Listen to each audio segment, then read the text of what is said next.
The early morning sun bathed the small, charming town of Maplewood in golden light. The quiet streets were lined with colorful houses, their gardens alive with vibrant flowers. In one of these homes, a modest but cozy white cottage, 10-year-old Mia Harper stood on a wooden step stool, carefully packing her father's lunch. Her father, Nathan Harper, was a kind, hardworking man in his mid-30s, a mechanic by trade. Nathan worked long hours at the local auto repair shop to provide for Mia after her mother's passing 3 years earlier. Despite his exhaustion, Nathan made sure that mornings were special, a time for the two of them to connect before the day began. Mia's nimble hands wrapped up a sandwich, turkey, lettuce, and a light smear of mustard, just the way Nathan liked it. She cut the sandwich into triangles. Her mother's quirky rule that triangles taste better, now a sacred family tradition.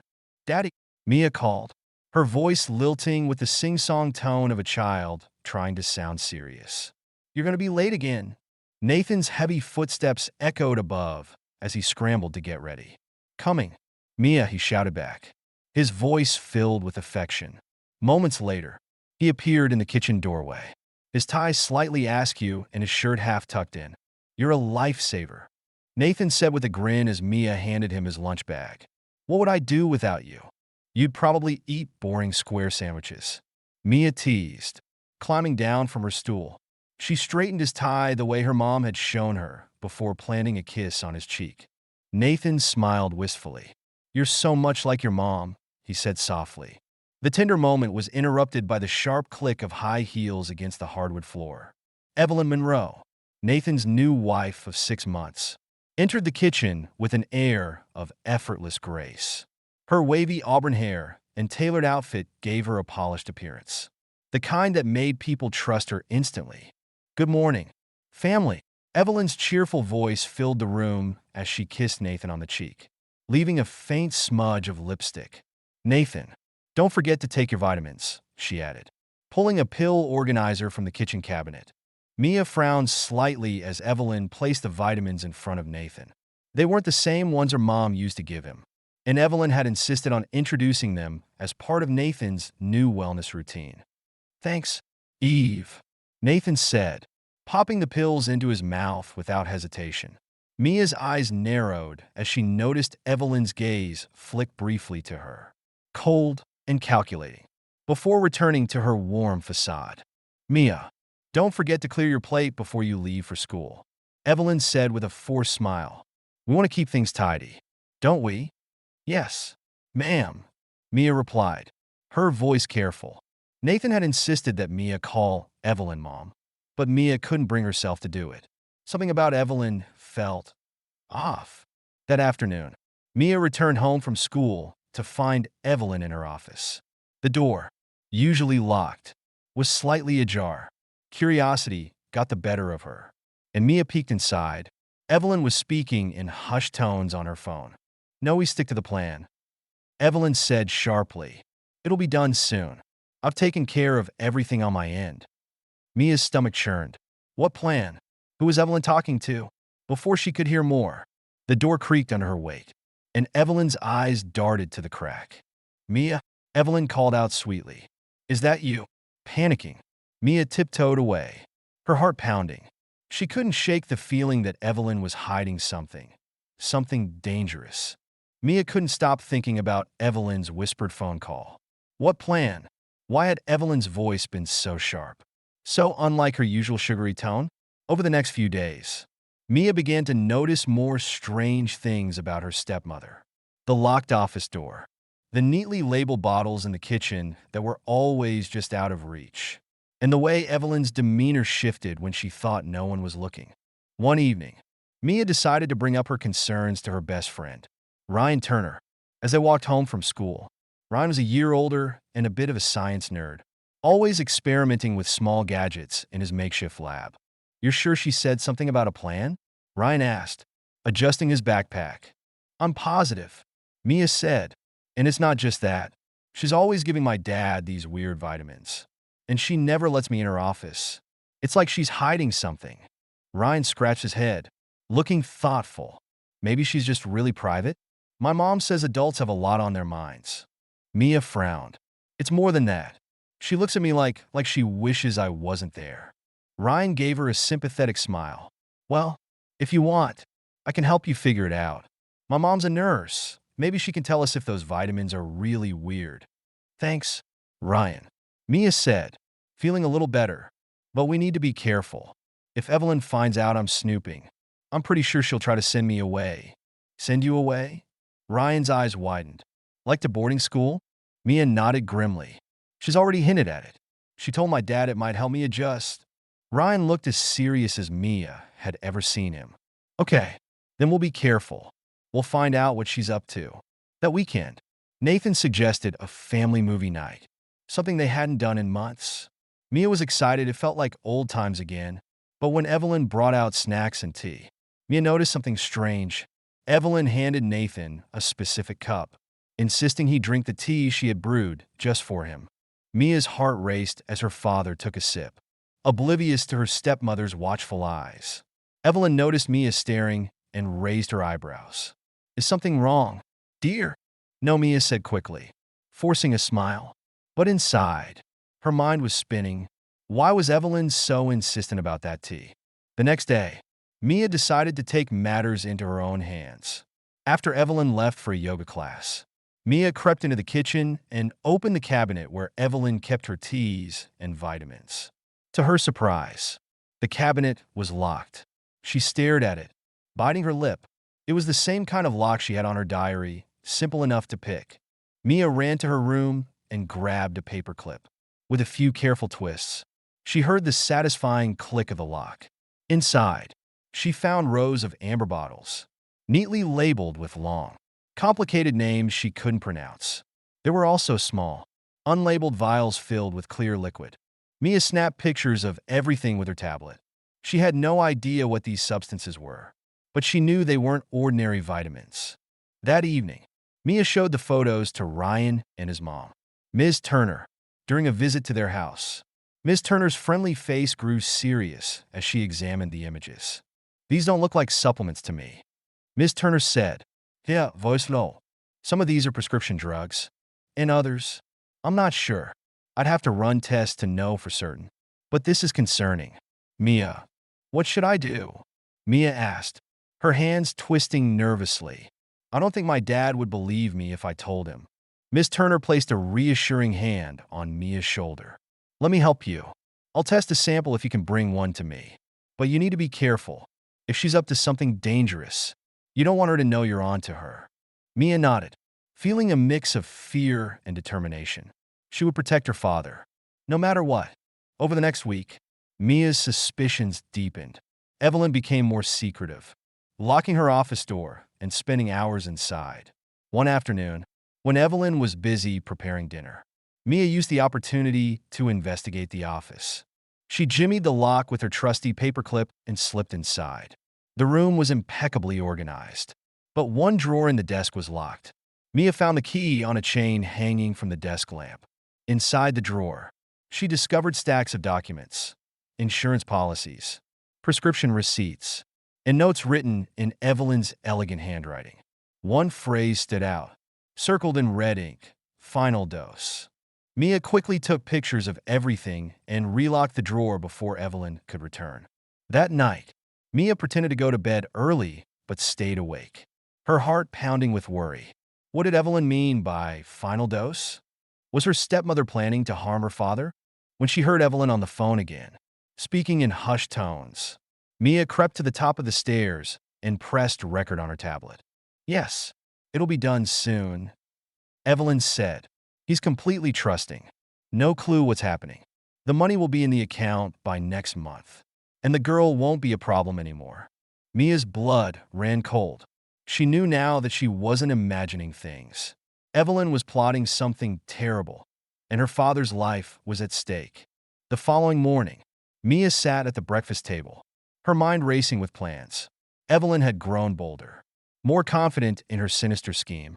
Mia knew time was running out. Her stepmother's casual comment the previous night about a special dinner for Nathan confirmed her worst fears. As Nathan sipped his morning coffee, Evelyn bustled about the kitchen, humming a cheerful tune. You're gonna love tonight's dinner, she said, flashing a smile. I'm making your favorite roast. Nathan. Nathan grinned, oblivious to the tension in the room. Sounds great. What's the occasion? No occasion, Evelyn replied sweetly. I just want to treat my wonderful husband. Mia couldn't suppress a shiver. Evelyn's words dripped with false affection.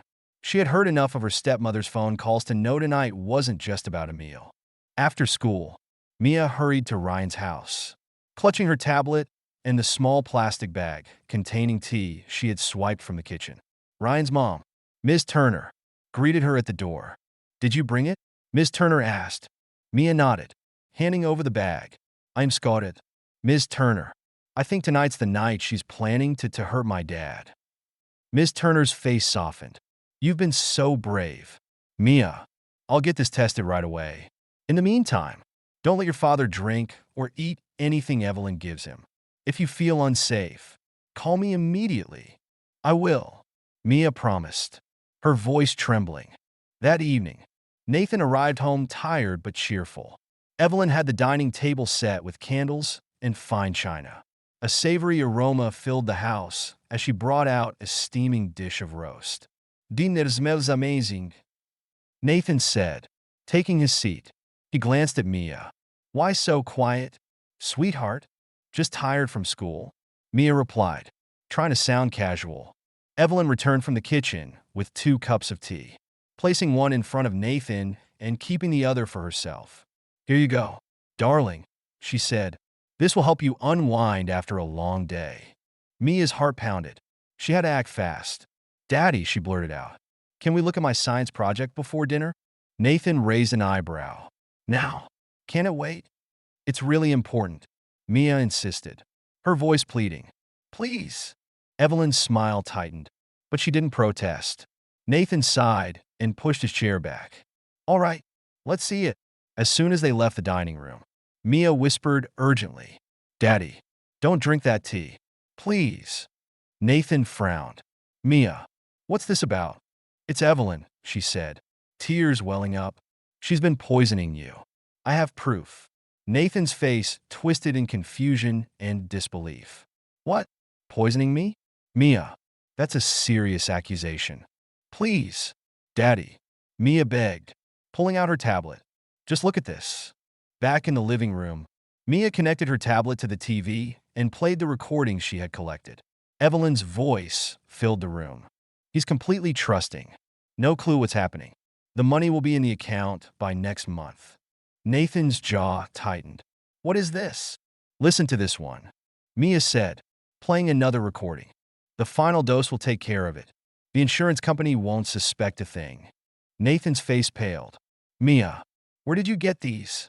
I recorded her, Mia said, and I took pictures of the bottles in her cabinet. They're not vitamins. Daddy, they're chemicals. Dangerous ones. Nathan stared at his daughter, a mix of disbelief and horror in his eyes. Why didn't you tell me sooner? You wouldn't have believed me, Mia said quietly. But I couldn't let her hurt you. At that moment, Evelyn appeared in the doorway, her face calm but her eyes blazing. What's going on in here? She asked, her voice sharp. Nathan turned to her, his expression dark. Evelyn, what is this about? Mia just showed me recordings of you talking about a final dose and insurance money.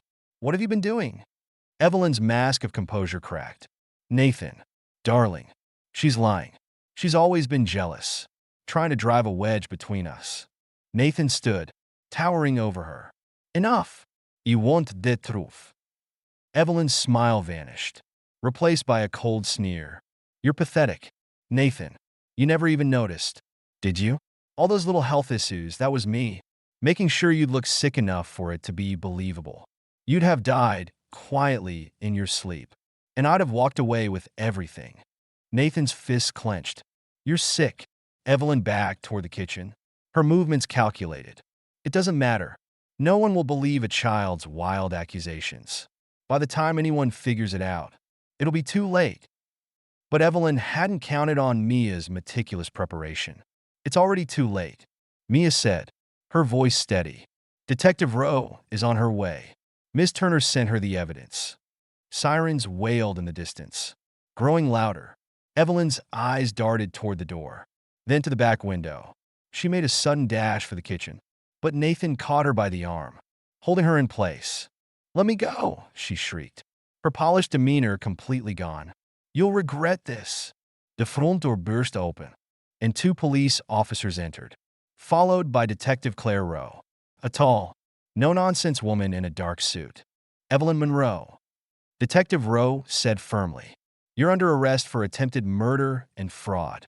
Evelyn struggled as the officers cuffed her. "You have no proof. This is all lies." "We have plenty of proof," Detective Rowe said, nodding toward Mia. "Thanks to a very brave young lady." As Evelyn was led away, she glared at Mia. "This isn't over," she hissed. But Mia didn't flinch. She stood tall, her father's hand resting protectively on her shoulder. The house felt eerily quiet after the police left. Nathan sat on the couch, his head in his hands, while Mia perched beside him, clutching her stuffed bear. The weight of the evening lingered in the air. "Mia," Nathan began, his voice hoarse. "I don't even know where to start. I'm so sorry I didn't listen to you. I should have seen the signs." Mia shook her head, her voice soft but firm. "It's not your fault, Daddy. She fooled both of us. But we're safe now. That's what matters." Nathan wrapped his arms around her, holding her tightly. "You're the bravest person I know. I don't know what I'd do without you." For the first time in months, Mia felt a sense of relief. The storm had passed, and she and her father were still standing. Sunlight streamed through the kitchen windows as Mia poured herself a bowl of cereal. The house felt different now, lighter. Nathan joined her at the table, his face still pale but determined. "I've been thinking," he said, stirring his coffee. "We need a fresh start. This house, it holds too many bad memories now."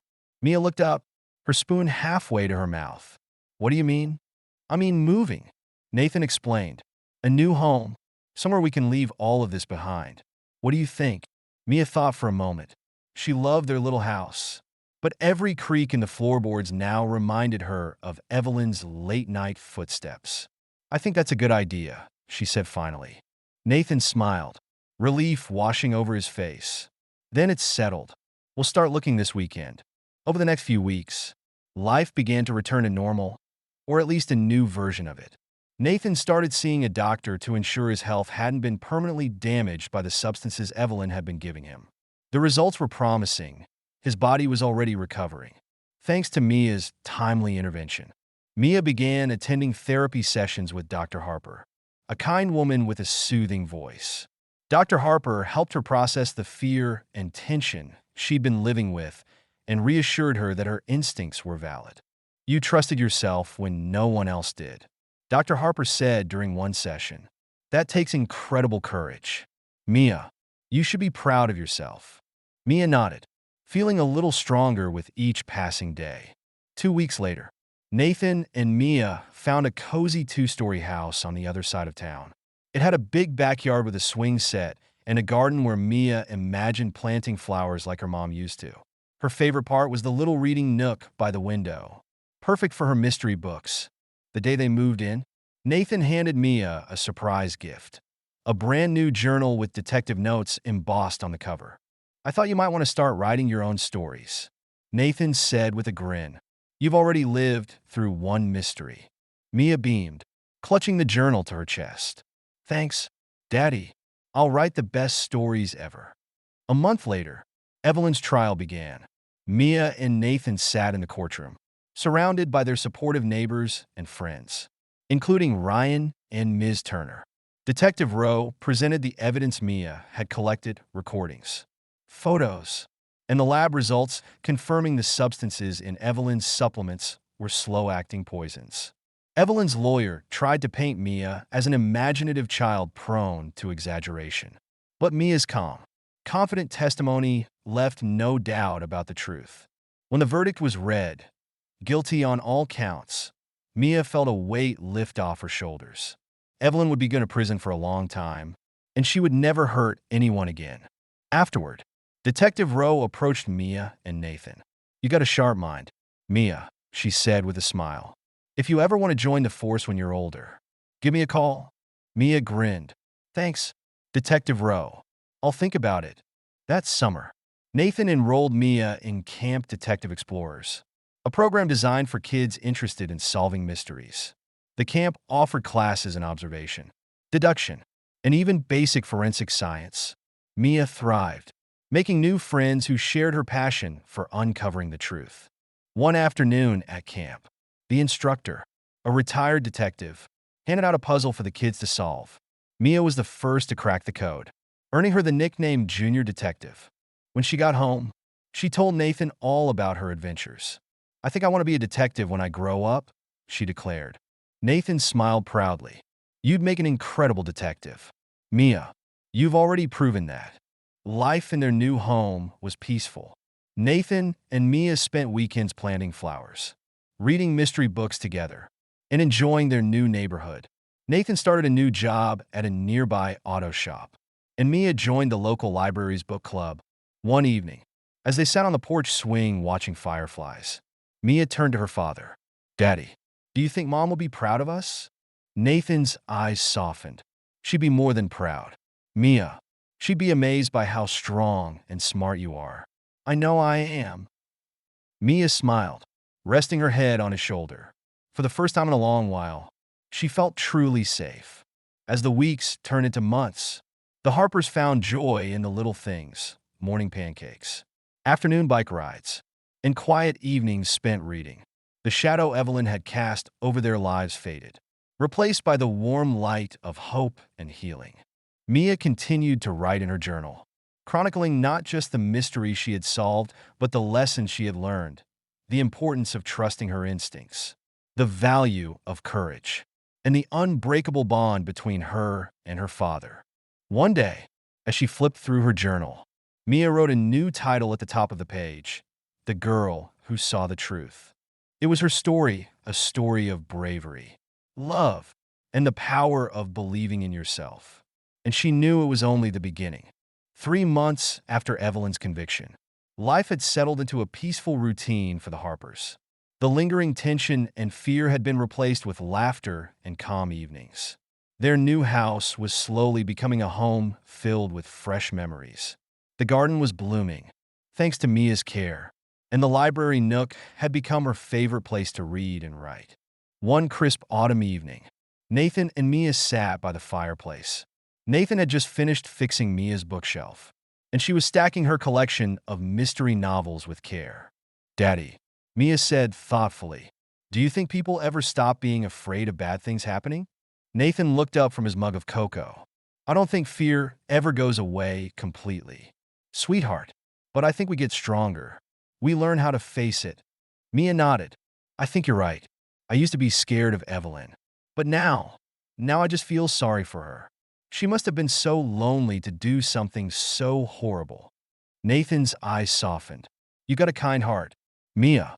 But don't forget, you didn't just feel sorry for her. You stood up for yourself and me. That takes strength." Mia smiled. "I learned it from you and Mom." That weekend, Nathan surprised Mia with a trip to the local animal shelter.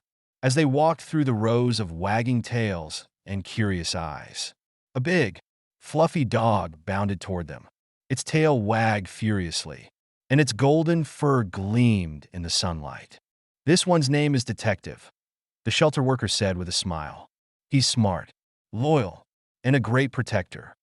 Mia knelt down, her heart instantly melting. "Daddy, can we?" Nathan chuckled. "I don't think we have much of a choice. Looks like he's already decided we're his family."